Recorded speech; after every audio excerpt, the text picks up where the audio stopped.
अस्सलाम वालेकुम स्टूडेंट्स। आज हमारा प्रोबेबिलिटी थ्योरी का लेक्चर नंबर 5 है। प्रीवियस लेक्चर के अंदर हमने प्रोबेबिलिटी को इवेलुएट करने के लिए कुछ रूल्स को देखा था।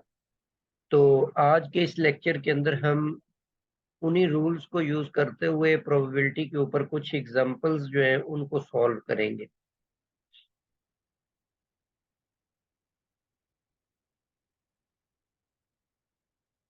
जी, फर्स्ट एग्जांपल है हमारे पास। A city has 9 coffee shops. एक सिटी के अंदर 9 कॉफी शॉप्स हैं। उनमें से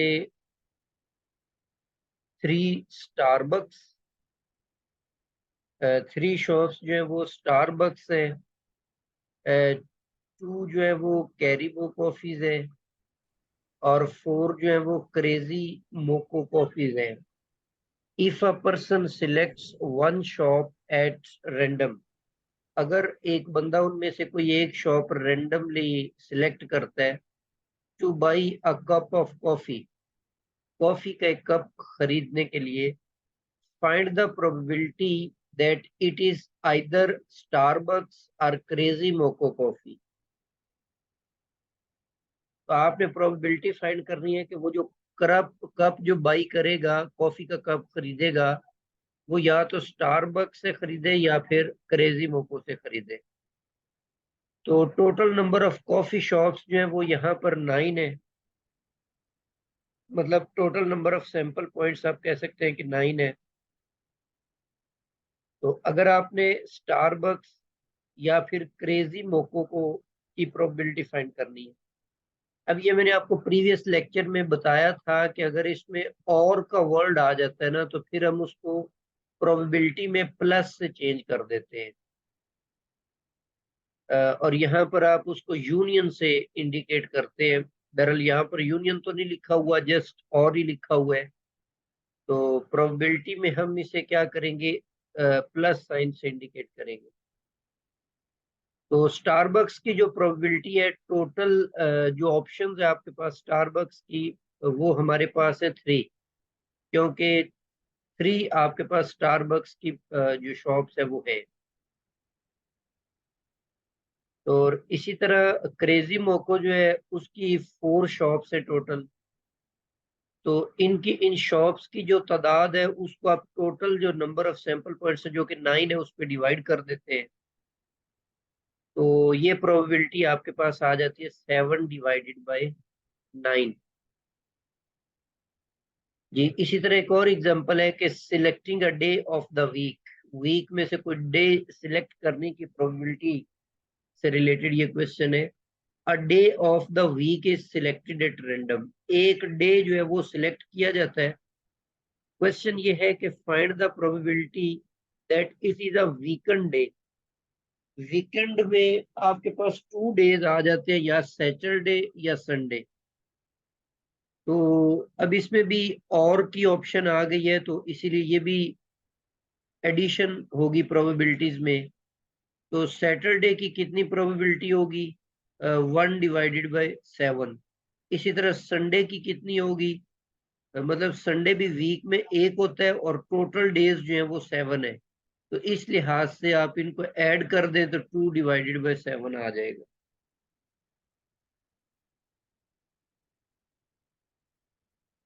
जी, एक और एग्जांपल है कि रिसर्च एंड डेवलपमेंट एम्प्लॉयज से रिलेटेड है। The corporate research and development centers for 3 local companies have the following number of employees। US steel में 110 एम्प्लॉयज, और अल्कुआ में 750 है, बेयर मटेरियल साइंस में 250 है। तो अगर आप इनकी टोटल करेंगे तो वो 1110 बन जाएगा आपके पास। तो टोटल जो आपके पास है वो 1110 है। अच्छा, if a research employ is selected at random, find the probability that employ is employed by US Steel या अल्कोआ। अब ये भी और वाला क्वेश्चन है, तो इसलिए हम इस और को भी एडिशन में चेंज कर देते हैं। तो यूएस स्टील की जो प्रोबेबिलिटी है टोटल आपके पास, उसमें नंबर ऑफ एम्प्लॉयज जो वो 110 है, तो टोटल जो सैंपल पॉइंट्स है वो 1110 है, उस पर डिवाइड कर दें। सिमिलरली एल्को के अंदर अगर आप देखें तो वो 750 है, तो इसको भी टोटल सैंपल पॉइंट्स पे डिवाइड कर दें, तो इनका एलसीएम लेकर सिंप्लीफाई करेंगे तो रिजल्ट हमारे पास 86 डिवाइडेड बाई 111 आ जाता है।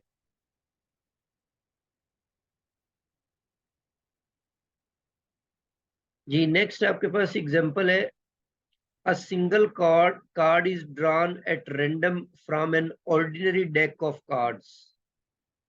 मतलब आपके पास ये जो आम ताश के जो पत्ते होते हैं, आपके पास एक आम जो डेक के कार्ड्स का वो है, और उसमें से एक सिंगल कार्ड जो है वो आप ड्रा करते हैं। प्रोबेबिलिटी आपने फाइंड करनी है that it is either an S और अ ब्लैक कार्ड। अब यहाँ पर दोनों बातें याद रखें।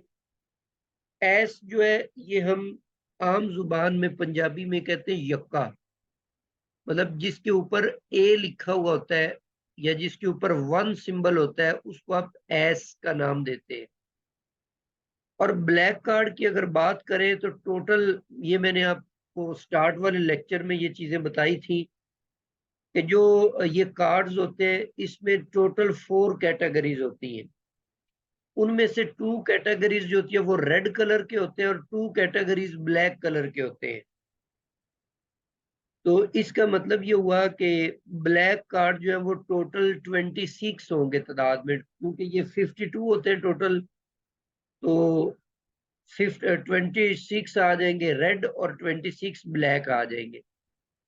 और ऐसे जो होते हैं, क्योंकि 4 कैटेगरीज होती हैं तो हर कैटेगरी में एक एस होता है, तो इस लिहाज से टोटल एस जो होते हैं वो 4 होते हैं। तो टोटल नंबर ऑफ कार्ड्स जो है वो आपके पास 52 आ गए। अब ये भी और वाला प्रॉब्लम है, तो इसको भी आप एडिशन वाले रूल से करेंगे, लेकिन यहाँ पर एक बात याद रखें कि ये जो दोनों इवेंट्स बनेंगे, ये इवेंट म्यूचुअली डिसज्वाइंट नहीं होंगे, क्योंकि जो आपने ब्लैक कार्ड लिए 26, इसमें एस तो आप 4 लेंगे ना टोटल, उनमें से 2 एस जो होंगे वो रेड होंगे और 2 एस जो होंगे वो ब्लैक होंगे।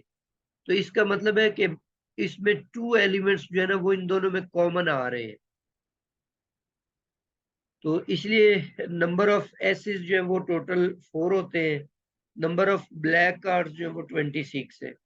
तो number of cards which are aces and black at the same time, मतलब ए इंटरसेक्शन बी, तो वो आपके पास 2 ही कार्ड्स होंगे, 2 एसेस होंगे जो ब्लैक वाले होंगे, वो कॉमन आ जाएंगे इसके अंदर। तो प्रोबेबिलिटी आपने फाइंड करनी है एस और black card, that is equal to probability of A plus probability of B minus probability of A intersection B।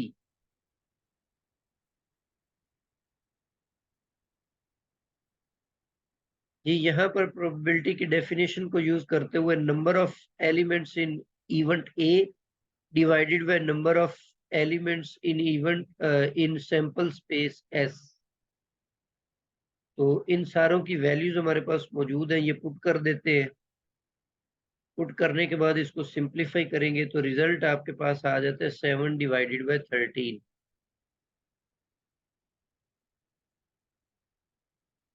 Ji next आपके पास एक और एग्जांपल है, suppose that probability of event A is 0.42 and probability of B is 0.38 and probability of A union B is equal to 0.70, then the events A and B are mutually exclusive, not mutually exclusive, sure events, none of these। अच्छा, अब इसके अंदर ये बात याद रखें कि mutually exclusive जो होता है वो ऐसे इवेंट्स होते हैं जो डिसज्वाइंट होते हैं, मतलब उनके अंदर कोई चीज जो होती है वो कॉमन नहीं होती। और श्योर इवेंट वो होते हैं जो जिनकी प्रोबेबिलिटी जो होती है वो 1 होती है। और वो पूरी सैंपल स्पेस की 1 होती है। तो देखते हैं हम इसको। हमारे पास जो एडिशन का रूल है, उस रूल के तहत probability of A union B is equal to probability of A plus probability of B. तो हमारे पास ए यूनियन बी की प्रोबेबिलिटी भी मौजूद है 0.7, और प्रोबेबिलिटी ऑफ ए भी पुट कर दें, प्रोबेबिलिटी ऑफ बी भी पुट कर दें। यहां से आप इंटरसेक्शन की जो प्रोबेबिलिटी है वो निकाल लें, तो वो 0.1 आ जाती है। तो अगर ये डिसजॉइंट होते तो इसका मतलब है इंटरसेक्शन एम्प्टी होना था, तो उसकी प्रोबेबिलिटी 0 आनी चाहिए थी। लेकिन चूंकि इंटरसेक्शन की प्रोबेबिलिटी नॉट इक्वल टू 0 है, तो इसका मतलब है इंटरसेक्शन एम्प्टी नहीं है, इंटरसेक्शन के अंदर कोई ना कोई चीज कॉमन आएगी। तो इसीलिए ये म्यूचुअली एक्सक्लूसिव नहीं होंगे, बल्कि B option is the correct option होगी, नॉट म्यूचुअली एक्सक्लूसिव। तो जो बी ऑप्शन है ये आपके पास करेक्ट ऑप्शन है जी। नेक्स्ट आपके पास एग्जांपल है कि a bag contains 4 red and 6 green balls, out of which 3 balls are drawn. अब यहाँ पर देखें कि एक बैग है हमारे पास, उस बैग के अंदर रेड बॉल्स भी हैं और ग्रीन बॉल्स भी हैं। जो रेड बॉल्स हैं उनकी तादाद 4 है, और जो ग्रीन बॉल्स हैं उनकी तादाद जो है वो 6 है। इस इस बॉक्स में, इस बैग में से आपने 3 बॉल्स लेनी है। तो find the probability of drawing 2 red and 1 green ball. वो जो 3 आपने बॉल्स उसमें से निकालनी है, उनमें से 2 रेड होनी चाहिए और 1 ग्रीन होनी चाहिए। तो इसकी कितनी प्रोबेबिलिटी है, कैसे ही होगा? टोटल बॉल्स आपके पास होगी 10। तो बॉल्स जो आपने ड्रा करनी है वो 3 है। तो इसका मतलब है आपने 10 बॉल्स में से 3 बॉल्स जो है वो फाइंड मतलब ड्रॉ करनी है। तो इसीलिए जो सैंपल पॉइंट है वो आपके पास NC3 आ जाएगा। ये कॉम्बिनेशन की नोटेशन है, NC3। तो ये कॉम्बिनेशन वाले टॉपिक में मैंने आपको बताया था कि जब भी सिलेक्शन होती है ना, या कोई ऑब्जेक्ट्स हम चूज करते हैं, तो उस दौरान हम कॉम्बिनेशन का इस्तेमाल करते हैं। तो आपके पास टोटल 120 चांसेस हैं 3 बॉल्स को 10 बॉल्स में से निकाल लेने के। Number of ways of drawing 2 red and 1 green ball, कितने तरीके होंगे? अच्छा, अब टोटल जो रेड है वो 4 है, तो 4 में से आपने 2 बॉल्स पिक करनी है, तो कॉम्बिनेशन लेंगे 4C2। इसी तरह ग्रीन जो है वो टोटल 6 है, उसमें से एक बॉल लेनी है आपने, ये बन जाएगा 6C1। तो इसको आप इवेलुएट करेंगे, टोटल ये आपके पास 36 आ जाएगा जी। Probability of 2 red and 1 green ball is given by 36 divided by total जो सैंपल पॉइंट्स है 120।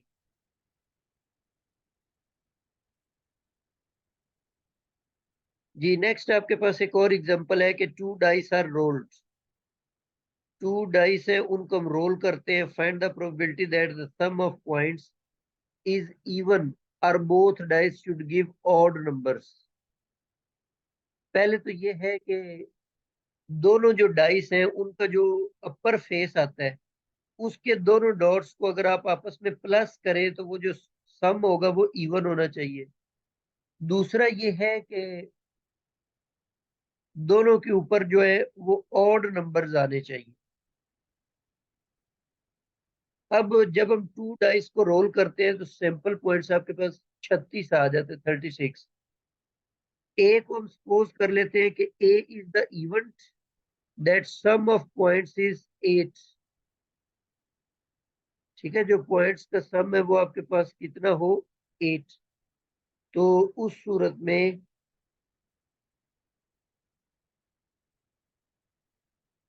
ये आपके पास बन जाएगा।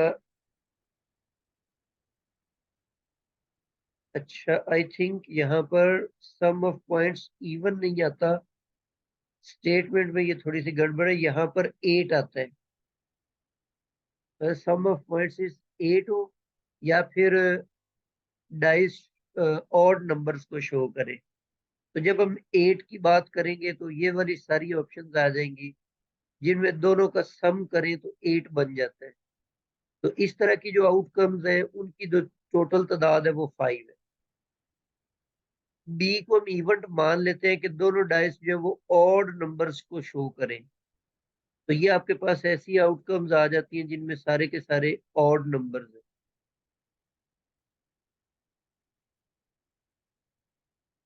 ये टोटल 9 है। इनमें से अब देखें कॉमन कौन कौन से आ रहे हैं। ये 3 और 5 जो है इनका सम जो है वो 8 होता है, और 5 3 का सम भी 8 होता है। तो ये इंटरसेक्शन में आ गया।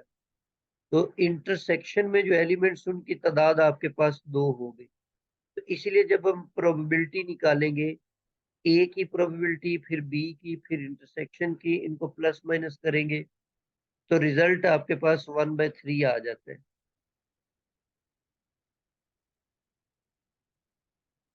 जी, इसी तरह की एक और एग्जांपल है कि a coin is tossed twice.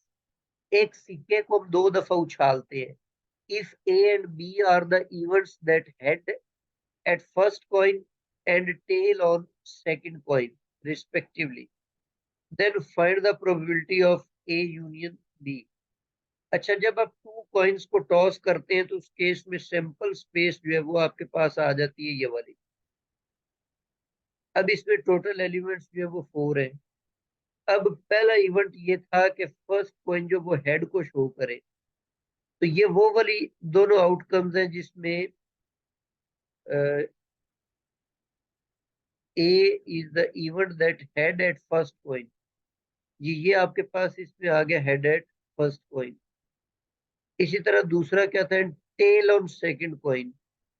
तो ये वाली आपके पास वो आउटकम्स आ गए जिनमें टेल जो है वो सेकंड में आ रहा है। तो अब इनमें कॉमन देखें तो ये एच टी जो है ये दोनों के अंदर आया हुआ है। तो इंटरसेक्शन में ये एक एलिमेंट आ जाएगा, मतलब इनकी इंटरसेक्शन एक सिंगलटन सेट होगी। तो वही एडिशन वाला आप रूल यूज करेंगे यहाँ पे, और वैल्यूज पुट करके इसको सिंप्लीफाई कर लेंगे।